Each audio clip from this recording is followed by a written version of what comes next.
Sheila O'Moraine earned her BA in music from Trinity College in Dublin, Ireland, and a licentiate in piano teaching from Trinity College, London. She holds an MS in music technology from the University of York, England, and a PhD in computer-based music theory from Stanford University. Professor O'Moraine has worked as a researcher and faculty member, both here and abroad, at the prestigious MIT Media Lab Europe, and at the Sonic Arts Research Center in Queen's University of Belfast. She has worked for BBC Radio as an audio engineer and program producer. Her research focus is on haptics, touch, and gesture, and its relationship to music performance and on the development of new interfaces for technology-enhanced instruments that extend the boundaries of musical expression.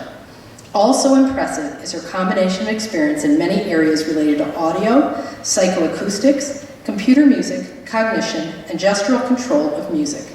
She is internationally known and respected in her field, as evidenced by her record of scholarly accomplishments in well-regarded journals and as a frequent speaker at international conferences. I also want to say she is one of the most patient and gracious speakers we have had, so thank you so much, Professor. Well, welcome.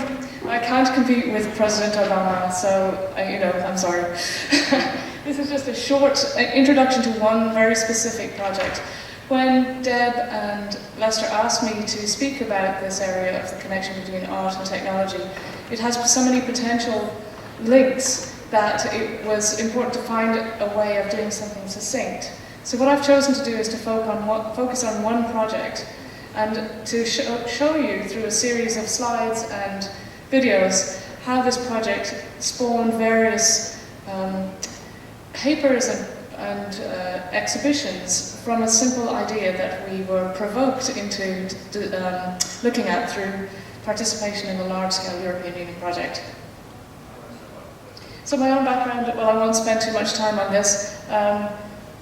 Basically, I come from the area of music technology originally, sound engineering, but I focus on how people and computers interact, in particular the things that tend to get forgotten in the design of human-computer interfaces, really the visual or not so much visual, the auditory and touch-based or haptic and gesture-based interaction with these computational systems.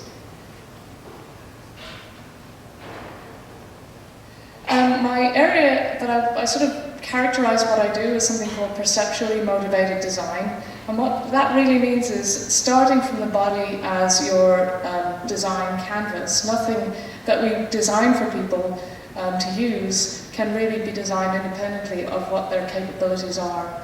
So just in the same way as we design chairs for people to sit on and motorbikes and motor cars for people to ride and drive, we spend a lot of time thinking about the shape, the form, the function of all of these things. There's no less a responsibility for those of us who design human-computer interfaces to do the same. And yet it tends to be the case that the technology often drives the design. So perceptually motivated design is this idea of starting from the capabilities of the human body, from the black box that's often labeled human in these human-computer interface diagrams. It has some arrows going in and out, and that's about as much as people think about. But I really wanted to sort of get inside this black box, figure out under what circumstances certain sensory modalities collaborate, under what circumstances they conflict, and what we can learn through the study of perception that will make us better designers. So this is a very famous picture now of sort of summarizing how computers see us. So as you can see, we've got an eyeball, we have some small ears, and we've got one gigantic finger. Probably a more recent version of this would give us 2 fingers, or maybe 3 for scrolling and doing these things on touchscreens. And as you can see, this is a fairly impoverished view of all of the capabilities that we have as humans, but this is about all that we're really exploiting in human-computer interaction design. I suppose you could say that more interactive games might give us some legs to move about with, but it's still not really close to anything like the kind of interaction we have with everyday objects. So what motivated this project that I'm going to talk about was an effort in Europe that brought together 20 or 30 institutions called the Inactive Network. And the Inactive Network was built on the work of a bunch of perceptual psychologists most notably people like Varilla, Thompson, Roche, and more recently Alvin Noe, who think about the way that we interact with the environment rather differently than classical psychology has approached cognition. So in classical psychology, we often tend to think of ourselves as entities and then our interface with the environment, and somehow the meaning that we acquire is contained within the object that we interact with, and we carry in our minds a representation of all of the things that we need to do and all the places we've been that serves as the model to update our current state of thinking.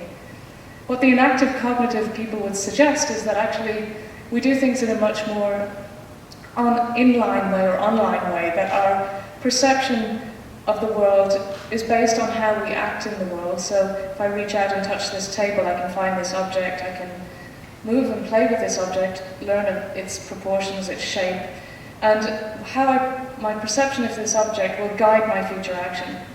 And so that there's this continuous back and forth between our activity in the world and the feedback we receive from the world that informs and updates our current plan of action or goals for action. And so what that does is it poses the human-computer interaction problem in a very different way, because it says that the computer and the human are not separate, that in fact we inhabit an environment that happens to have the computer in it, but it also has lots of other things in it. So the way that I interact with my computer by typing or whatever is an extension of the way that I interact with everything else on this desk. And that suggests that computers are not really privileged in the way that we interact with objects, that they are specific kinds of objects with specific kinds of behaviors, but as designers it doesn't let us off the hook in terms of building the interaction between the machine and the person. So the project I want to talk about in more detail is this project called Pebblebox, which came out of thinking in this new way, of thinking of this coupled, what's called a sensory-motor coupling, a coupling between how we move and what we perceive. This project that was one of the things that grew out of an action. Before I do, here's a nice view of what we mean by inactive cognition. And this is by another researcher who actually works in Ireland called Marek McGann. He's a very elegant thinker. And he suggests that the way we interact with the world, that cognition is kind of like a handshake. You can't really do a handshake on your own. You have to have somebody else to complete that process. But when you shake somebody's hands, you can learn a lot about the person, their state of mind, their intent, whether they have a sort of half-hearted handshake or a very firm handshake, how confident they are. All of these kind of things are conveyed across that single coupling between you and that other person. And that this idea is kind of the way we interact with the world, is that we can't really be inactively and cognitively engaged with the world without the presence of the world. And in the same way, the world is the model that we use to update our understanding of the world itself.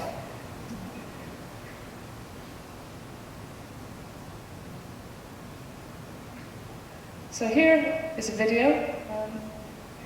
Can you see, is it running? Here is a new interface for musical expression that we call the Pebblebox.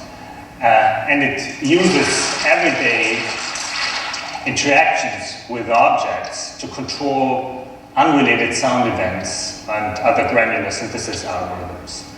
The main idea here is to utilize the feel and the granular events, the sound that's created by manipulating objects in our hands, and detect them and algorithmically make them available for sound synthesis. The advantage of this approach is that not only can I use a different sound like water, but I can also change the parameters, like the size of the vessel and the water drops, or I can take a different kind of scenario like ice cube. But I can also control sounds that are more of a structured nature, like, for instance, walking. And I can change what material I'm walking on.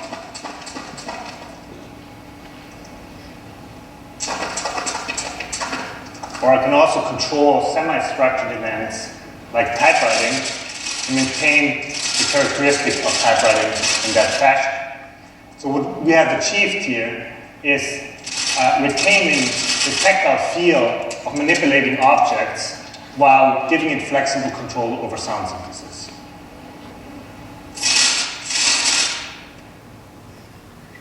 So that's Pebblebox, and that's this kind of foundation of what I want to say, really. So how did we come up with Pebblebox? Well, thinking about this idea of perception and action, we wanted to think of situations in which sounds and tactile responses from objects would make sense. So certain things that you do, like tapping on a table, have a touch response, but they also have a sound response. And we picked a limited number of things to look at, and one of them was collision. And that's where Pebblebox grows out of, this idea that colliding objects have certain things, certain physical ways of being described, and that we can use that to create a system where we can flexibly separate the tactile and the auditory response of colliding objects and map different colliding objects onto the feel of these colliding stones. So there were two directions that this took. The first then was to say, well, as we observed people using the Pebblebox, we noticed that their hand movements changed. So when they were hearing water, they seemed to be doing more water-like hand movements in the Pebblebox, even though what's in there are stones. And what we started to wonder was, can the auditory modality bias the way that you touch objects? Because if it can, that has huge implications for how we might manipulate sound and touch in human-computer interfaces. So we did a study. First of all, this is a classical way of describing hand movements. It turns out that when you give people random objects, they have a certain set of things they'll do in order to detect various properties of objects.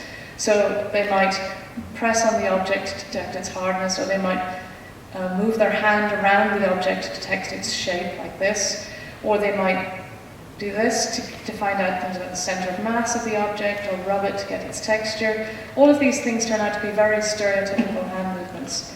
And so what we were looking for in the Pebblebox was a set of sound-related stereotypical hand movements to see if they existed and whether they were biased but as the sounds in the Pebblebox changed.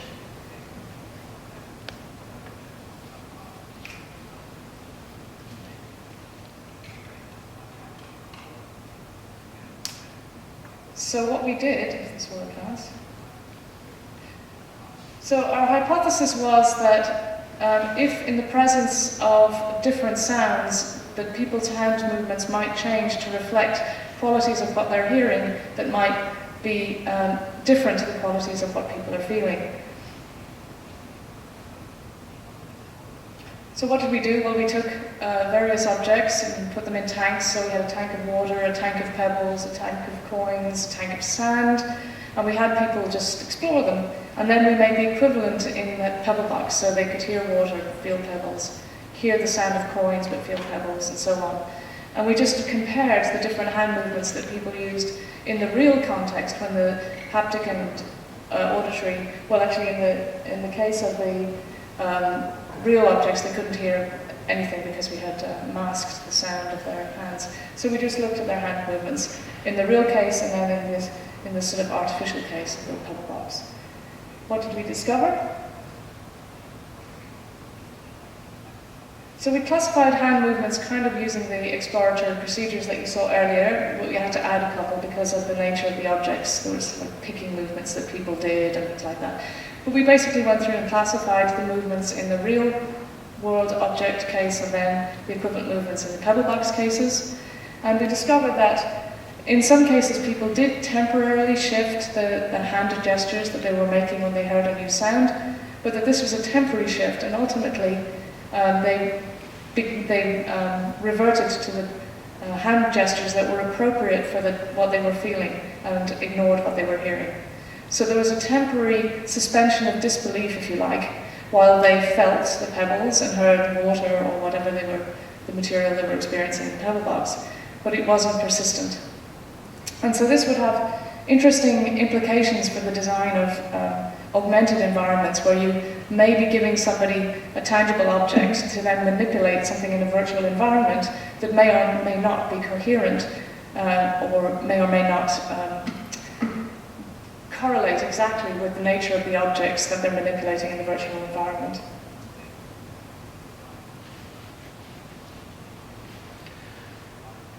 And so they provided us with some pointers for discussing the design of these augmented environments with tangible interactions.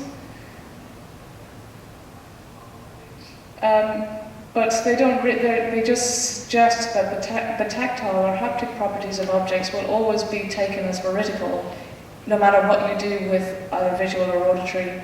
In our case, it was auditory feedback to try and pervert the tactile experience.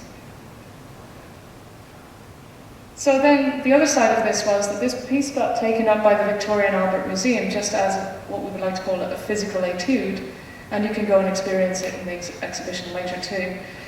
Just as a way of having people question the relationship between touch and sound. And this last quote here is actually brought it out to Eagle White School a couple of weeks ago, and some children were playing with it, and this comment came back from one of the children. And so the next thing I would say is go try it, and if you have any questions.